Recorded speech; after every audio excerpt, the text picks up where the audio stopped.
চলে zone bleach চলছে এই মুহূর্তে কিন্তু বাংলাদেশ টপ ওয়ানের কাছে তেমন গ্র্যান্ড পাওয়ার নেই এবং ওবায়দুল ভাই সেটাকে কাজে লেগে নকড আউটের দিনে হয়ে গিয়েছেন বাংলাদেশ টপ ওয়ান এগেইনস্টে নিলয় গেমিং এর একটা 1-1 can he do it Bangladesh top one শুধু অন্তত করতে চাইবেন না একটা কিলই যেন স্মরণীয় হয়ে থাকে এখন কিন্তু সেটাই তিনি করতে চাইবেন।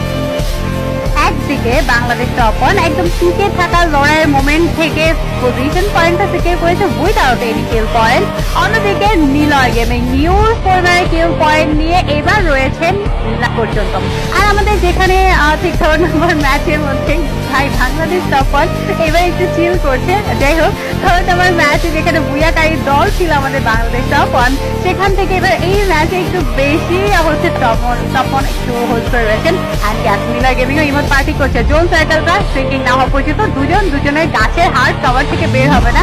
আর এই মোমেন্টটাই জাস্ট ময়ে একটা সিচুয়েশন, ফানি সিচুয়েশন হবে না গেমের মধ্যে, সেটা তো হতেই পারে না। অ্যান্ড বাংলাদেশ টপ ওয়ান আর নিলয় গেমিং এই ফানি সিচুয়েশনটা দেখা যাচ্ছে কন্টিনিউ করতে, দুজন দু সাইড থেকে ইমোট দিচ্ছে, দুজনেই দেখতে পাচ্ছে দুজন একদম অ্যাসোল্টার হিসেবে এবার দায়িত্বটা পালন থেকে। এবার আমাদের ফাইটটা কতক্ষণে কন্টিনিউ হবে, জোন সার্কেলটা অলরেডি কিলিং হওয়া স্টার্ট করে দিয়েছে, আর কিছু